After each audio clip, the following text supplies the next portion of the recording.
Bharatiya Janata party जो संविधान विरोधी छवि है उसको धोना चाहती है, उस दाग को धोना चाहती है। कोयला में कितना भी साबुन लगाइएगा, सर्फ लगाइएगा, कोयला साफ नहीं होगा।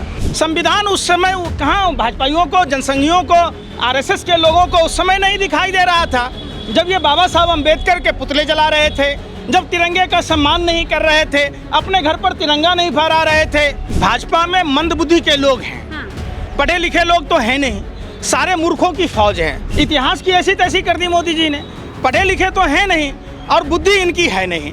जो भाजपा आरएसएस के कार्यशाला में, संस्कारशाला में प्रदीप करूलकर आरएसएस का, जिनकी 3 पीढ़ियां थी, भारत की खुफिया जानकारी पाकिस्तान को दे रहा था, उसी तरीके से भाजपा के लोगों ने भगवा वस्त्र पहनकर प्रभु श्री राम का नाम लेकर जो हिंदू समाज को ठगने का काम किया है। अब हिंदू जाग गया है, सही मायने में जाग गया है। बिल्कुल इनकी औकात बता देगा हिंदू समाज। दिल्ली देख रहे हैं आप और मैं हूं आपके साथ शाहीन खान। संविधान को लेकर के एक बार फिर से आर पार हो गई है। एक तरफ सत्ता पक्ष और विपक्ष दोनों एक दूसरे के सामने नजर आ रहे हैं। अब संविधान को लेकर के बाकायदा नोटिफिकेशन जारी कर करके 25 जून 1975 को संविधान हत्या दिवस के तौर पर सरकार ने घोषित कर दिया। अब संविधान की जो लड़ाई आखिरकार संविधान बचाओ से संविधान हत्या दिवस पर कैसे पहुंच गए, इस पर ज़्यादा बातचीत करने के लिए हमारे साथ पंकज जी, जो कि कांग्रेस से जुड़े हुए हैं और हमेशा अपनी जो हर मुद्दे पे बातचीत करते हैं। क्या कहेंगे पंकज जी, बाकायदा कांग्रेस पर एक बड़ा हमला 25 जून को संविधान हत्या दिवस के तौर पर सरकार ने घोषित कर दिया। आरएसएस की भूमिका क्या थी जब इमरजेंसी लगाया गया? एक्चुअली आपको उसके तहखानों में जाना होगा। जिन राजे रजवारों की ज़मीनें इंदिरा गांधी जी ने उनसे छीनी थी, जो गरीबों में, दलितों में, पिछड़ों में बांटी थी, उसके एवज में उन ज़मीनों के मुआवजा देने पड़ते थे राजे रजवारों को। अब ये बात तो नहीं करते, ये बात नहीं करते कि जयप्रकाश नारायण जी ने रामलीला मैदान से देश के फौज को, बैंक कर्मियों को सरकार का विरोध करने की बात की थी। आज के नरेंद्र मोदी के समय अगर कोई करता है तो उसे तो जेल में सरा देंगे ये लोग। आप सोचिए कि ये लोकतंत्र नहीं तो क्या है कि एक नेता रामलीला मैदान से अपने ही देश के फौज को और सरकारी कर्मचारियों को ये कहता हो कि आप सरकार का विरोध कीजिए, सरकार को सहयोग मत कीजिए। कितना बड़ा राष्ट्रद्रोह है जी। आप समझिए इस बात को। फिर जनता पार्टी की जब सरकार बनती है तब हजारों शिक्षकों के ऊपर कार्रवाई होती है। बाला साहब ठाकरे इमरजेंसी का समर्थन करते हैं, आरएसएस के लोग समर्थन करते हैं। तो पहले जो सरकारें थी वो लोकतांत्रिक सरकारें थी। अब इंदिरा गांधी जी अगर लोकतंत्र में भरोसा नहीं करती, संविधान में भरोसा नहीं करती तो चुनाव नहीं कराती। आप समझिए इस बात को। देश समझ रहा है भाजपा के इस बरगलाने में कहीं शामिल नहीं है। संविधान की यह बात कहते हैं तो संविधान उस समय कहाँ चला जाता है, संविधान की बात उस समय कहाँ चली जाती है जब देश के हिंदू पहलवान बेटियों को मोदी सरकार द्वारा उनके तमाम अमलीजामों के द्वारा घसीटा जाता है, तिरंगे का अपमान किया जाता है। संविधान उस समय कहाँ भाजपाइयों को, जनसंघियों को, आरएसएस के लोगों को उस समय नहीं दिखाई दे रहा था, जब ये बाबा साहब अम्बेडकर के पुतले जला रहे थे, जब तिरंगे का सम्मान नहीं कर रहे थे, अपने घर पर तिरंगा नहीं फहरा रहे थे। तो ये जवाब देना चाहिए। एक्चुअली संविधान की हत्या का कोई दिवस नहीं हो। संविधान की हत्या क्या, संविधान बचाओ दिवस मना सकते। सवाल यही है पंकज जी कि शुरुआत हुई थी, विपक्ष ने की थी संविधान बचाओ, लेकिन आज जो सरकार है वो संविधान हत्या दिवस तक पहुंच गई है। मंशा क्या लग रही है? भाजपा में मंदबुद्धि के लोग हैं, पढ़े लिखे लोग तो हैं नहीं, सारे मूर्खों की फौज है। ये बादल से राडार को छुपाने लगते हैं। प्रधानमंत्री खुद कहते हैं कि आप पकौड़ा तलिए, इनका मंत्री कहता है सर्टिफिकेट की कोई वैल्यू नहीं है, आप पंचर की दुकान खोलिए। तो जिस पार्टी के नेताओं की मनसा इतनी गंदी सोच हो, उससे उम्मीद क्या कर सकते हैं? बालक बुद्धि तो राहुल गांधी को पीएम मोदी कह देते हैं। अच्छा एक बात बताइए, वो मोदी जी तो कुछ भी कहते हैं। मोदी जी की बात मगरमच्छ को पकड़ कर ला रहे थे, वो तो पढ़ते नहीं थे, एक बार देख लेते थे, उनके उसमें दिमाग में घुस जाता था। वो विद्यार्थियों को कहते कि आप कठिन प्रश्न को पहले बनाइए, जब कठिन प्रश्न में लगेगा तो साधारण प्रश्न छूट जाएगा। जो आपको इजीली आता हो पहले उसको बनाएंगे। तो सोच सकते हैं कि प्रधानमंत्री की जो कुबुद्धि है, जो बैल बुद्धि है, वो भैंस की तरह है। भैंस के आगे बीन बजाए भैंस रहे पगुराई। मोदी जी को कुछ भी समझ में नहीं आता है। मोदी जी को सिर्फ समझ में क्या आता है, हम जो बोल रहे हैं मुख्य कानून 6 जो बोल दिया वो समझिए कि दुनिया में सबसे अति उत्तम चीज़ें हैं। मोदी जी ने मैथ की ऐसी तैसी कर दी, साइंस की ऐसी तैसी कर दी। इन्होंने इतिहास भी देख लीजिए, गुरु गोविंद सिंह जी, गुरु नानक देव जी, कबीर जी, बाबा गोरखनाथ मोदी जी के साथ चाय पर बैठ के चर्चा करते थे। बताइए आप, इतिहास की ऐसी तैसी कर दी मोदी जी ने। पढ़े लिखे तो हैं नहीं और बुद्धि इनकी है नहीं। गांव में वो होता है गप्पू, तो गप्पू क्या कहता है ना, गप्पू का काम ही है, ये गप्पेबाज हैं मोदी जी। इनको शिक्षा से कोई लेना देना नहीं, इनके अपने अहंकार हैं। उस अहंकार के कारण वो अनर्गल बात बोलते रहते। तो ज़्यादा इन बातों को सीरियस में नहीं लेना चाहिए। ठीक है पंकज जी, क्या लगता है 10 साल से केंद्र में सरकार रही है भारतीय जनता पार्टी की, चाहते तो 10 साल पहले ये जो दिवस घोषित करते थे, चुनाव तीसरी 2024 का चुनाव हो गया, उसके बाद ही क्यों आपको लग रहा है कि आज ये दिवस जो है घोषित किया गया? देखिए, इनकी सबसे बड़ी मजबूरी क्या है, इन्होंने शिक्षा पर कोई काम नहीं किया, इन्होंने रोजगार पर कोई काम नहीं किया, इन्होंने स्वास्थ्य पर कोई काम नहीं किया, इन्होंने देश की अर्थव्यवस्था पर कोई काम नहीं किया, इन्होंने महंगाई पर कोई काम नहीं किया, इन्होंने रोटी कपड़ा मकान पर काम नहीं किया।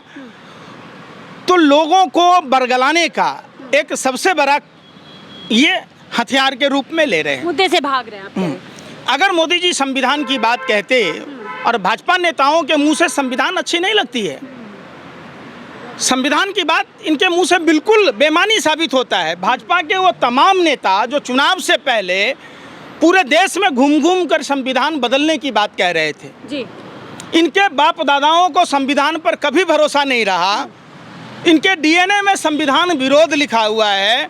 तो पहले भारतीय जनता पार्टी भाजपा के उन नेताओं पर कार्रवाई करे जिन्होंने संविधान को बदलने की बात की थी। लेकिन पीएम मोदी तो बोले थे ना कि खुद अंबेडकर जी भी आ जाएंगे तो भी संविधान नहीं बदला जा सकता। अरे अंबेडकर जी तो इतने लोगों को छोड़ गए हैं कि वो भाजपा को संविधान बदलना तो दूर, संविधान से छेड़छाड़ नहीं करने देंगे। कलेजा पर पुदीना बो दिया देश के लोगों ने, भाजपा को औकात में ला दिया, भाजपा को दिया ही नहीं, न रहे बांस न बजे बांसुरी, भाजपा को पूर्ण बहुमत ही नहीं दिया। भाजपा संविधान, आप तो डर से संविधान को के आगे नतमस्तक होने लगे हैं, लेकिन वो दिखावे से काम नहीं चलेगा।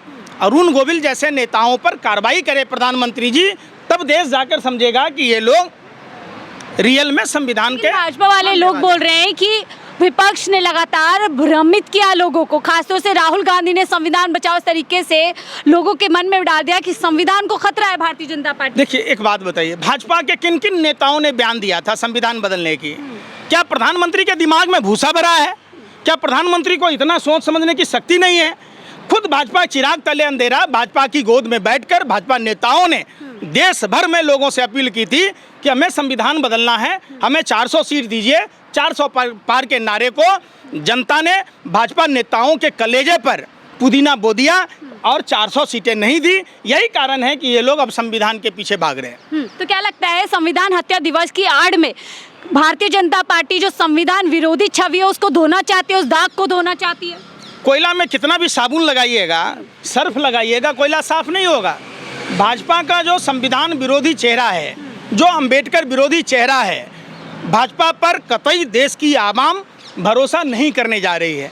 देश ने देखा मणिपुर, देश ने देखा किसान आंदोलन, देश ने देखा छात्र आंदोलन, युवा बेरोजगार आंदोलन, सबको गैर संवैधानिक तरीके से इन्होंने ड्रोन से आंसू गैस के गोले छोड़े। ये सब अपने देश के थे, लेकिन हमारे देश का संविधान किसी को भी आंदोलन करने से मना नहीं करता है। फिर भी ये लोग देश के किसानों को शंभू बॉर्डर पर ही रोक दिया। सुप्रीम कोर्ट का भी तमाचा लगा इनको। सुप्रीम कोर्ट ने कहा कि आप रास्ता बंद नहीं कर सकते हैं। तो सोचिए कौन संविधान मानने वाला लोग हैं, कौन नहीं मानने वाला लोग। लेकिन जेपी नड्डा कह रहे हैं जो लोग संविधान की आज रक्षा की बात कर रहे हैं उन्होंने संविधान की हत्या की। कौन लोग? खुद भाजपा आरएसएस से जुड़े हुए लोग, जो जनसंघ से जुड़े हुए लोग, क्यों नहीं वो अंबेडकर साहब को मानते थे? आप बताइए ना। ये तो उन्हीं के लोग थे, श्यामा प्रसाद मुखर्जी जैसे लोग थे। ये तो देश की आज़ादी के समय भी गोरे अंग्रेजों का साथ देते थे और गोरे अंग्रेजों से गार्ड की नौकरी लिया करते थे। इन बेशर्मों को शर्म ही नहीं है, चुल्लू भर पानी में डूब मरना चाहिए। ये देशद्रोही लोग हैं जो गोरे अंग्रेजों का साथ दिया करते थे। ये देश के क्रांतिकारियों की खुफिया जानकारी गोरे अंग्रेजों को दिया करते थे। और इनके जो भक्त हैं, जो भाजपा आरएसएस के कार्यशाला में, संस्कारशाला में प्रदीप करूलकर आरएसएस का, जिनकी 3 पीढ़ियाँ थी, भारत की खुफिया जानकारी पाकिस्तान को दे रहा था। ध्रुव सक्सेना, कैलाश विजयवर्गीय का राइट हैंड, जो भारत की खुफिया जानकारी पाकिस्तान को दे रहा था। आपने शर्मा जो गैलेंट्री अवार्ड से नवाजा गया था, वो भारत की खुफिया जानकारी पाकिस्तान को दे रहा था। अजीत डोभाल का बेटे का धंधा पाकिस्तान में चलता है। भाजपा के लोग जाते हैं पाकिस्तान डे पर बधाई देने, जिन्ना के मज़ार पर चादर चढ़ाने, वहाँ बिरयानी खाने जाते हैं, वहाँ से साल लेने जाते हैं। ये लोग क्या बात करेंगे? ठीक है, क्या लगता है फिर जिस तरीके से चुनाव का रिजल्ट आया, पीएम मोदी, हम देखते हैं एनडीए की बैठक होती है, उसमें बाकायदा संविधान की किताब को चूमते और सर झुकाते हैं, तो क्या ये सब दिखावा है? स्वच्छ भारत अभियान के नाम पर गांधी जी की बात की गई, गांधी जी के चश्मे का प्रयोग किया गया और प्रधानमंत्री खुद अपने मुंह से कहते हैं गांधी को कोई नहीं जानता। अब समझिए, ये प्रधानमंत्री अहंकार में डूबा हुआ प्रधानमंत्री, दम्भी प्रधानमंत्री, गप्पू प्रधानमंत्री, इसको महात्मा गांधी के बारे में नहीं मालूम है? अरे गुजरात के पोरबंदर में जन्म लिए महात्मा गांधी ने, पूरे देश में अपनी ख्याति पाई है। पूरा विश्व आज महात्मा गांधी के विचारों को मानता है। गांधी और बुद्ध के नाम से भारत की पहचान, और उस पहचान को प्रधानमंत्री कहते हैं गांधी को कोई नहीं जानता, गांधी फिल्म से जानता है। अरे वाह, कमाल की बातें करते हैं प्रधानमंत्री।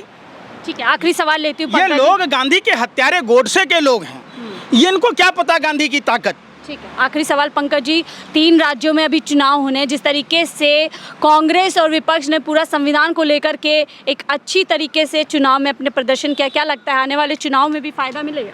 देखिए, अब देश में ही कहीं भी चुनाव हो, किसी भी राज्य में हो, भाजपा जो रावण और कालनेमी की तरह धर्म को आधार बनाकर, अगर रावण अपने राजसी पोशाक में नहीं जाता तो माँ सीता को मजबूर नहीं कर पाता, माँ सीता का अपहरण नहीं कर पाता जी। समझिए, उसी तरीके से भाजपा के लोगों ने भगवा वस्त्र पहनकर, प्रभु श्री राम का नाम लेकर जो हिंदू समाज को ठगने का काम किया है, अब हिंदू जाग गया है, सही मायने में जाग गया है। बिल्कुल, इनकी औकात बता देगा हिंदू समाज। हिंदू समाज ने, आप एक बात बताइए, सरकारी 30 लाख पद खाली हैं, अगर वो रिक्तियां भरी जाती तो 25 से 28 लाख हिंदू जाते। आज जाइए ना लखनऊ पंतनगर में, वो हिंदू समाज के लोग जो भाजपा की जीत में जश्न मना रहे थे, मिठाइयाँ बांट रहे थे, नाच गाने कर रहे थे, ढोल नगारे बजा रहे थे, जिनकी कई पीढ़ियां वहाँ रह रही थी, आज उसको उजारा जा रहा है। कहाँ ये भाजपा आरएसएस के लोग? क्यों नहीं जा रहे हो हिंदू परिवारों के बीच? पूछिए इनसे। अयोध्या में जमीनें छीन कर भाजपा ने लूट मचाई, और ऐसी लूट मचाई जो लोग वहाँ रह रहे थे, उनके पुरखे रह रहे थे, जो कारसेवकों की सेवा कर रहे थे, उनकी ज़मीनें छीनकर भाजपा से जुड़े हुए तमाम नेता और अफसर उस ज़मीन की लूट कर रहे हैं। तो उल्टी गिनतियाँ शुरू हो चुकी है। बिल्कुल, हिंदू जाग गया है। कर्नाटक से शुरुआत हुई।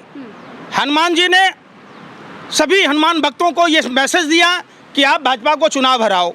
राम भक्तों को रामचंद्र जी ने मैसेज दिया कि ये राम के नाम पर व्यापार करने वाले लोग हैं, चंदा मांगने वाले लोग हैं, राजनीति करने वाले लोग हैं, नफरत फैलाने वाले लोग हैं। यहाँ तक कि अयोध्या ही नहीं, पूरे यूपी में इनका हरस आप देख सकते हैं। यूपी के बाहर भी जहाँ जहाँ प्रभु श्री राम के चरण पड़े थे, वहाँ सब जगह से ये चुनाव हार गए, जैसे नासिक, कोप्पल, रामेश्वरम, तमाम जगहों से। अब तो शिव भगवान भी नाराज हैं। अब तो बद्रीनाथ भी चुनाव ये हार गए, वहाँ के विधायक को खरीद लिया। ये लोग खरीद फरोख्त में भरोसा करते। अरे आप पैसों से बिस्तर खरीद सकते हैं, नींद नहीं खरीद सकते। आप विधायक खरीद सकते हैं, जनता का प्यार नहीं खरीद सकते। ये भाजपा के लिए करारी चोट है। ठीक है, बहुत बहुत शुक्रिया पंकज जी हमसे जुड़ने के लिए। तो संविधान पर जो लड़ाई अब सत्ता पक्ष और विपक्ष के बीच में शुरू हो चुकी है, अब इसका किस तरीके से अंजाम होगा, क्योंकि लगातार विपक्ष संविधान बचाओ की बात करता है, तो वहीं सरकार ने अब संविधान हत्या दिवस घोषित कर दिया। फिलहाल के लिए मुझे दीजिए इजाज़त। आप देख रहे थे 4 PM दिल्ली।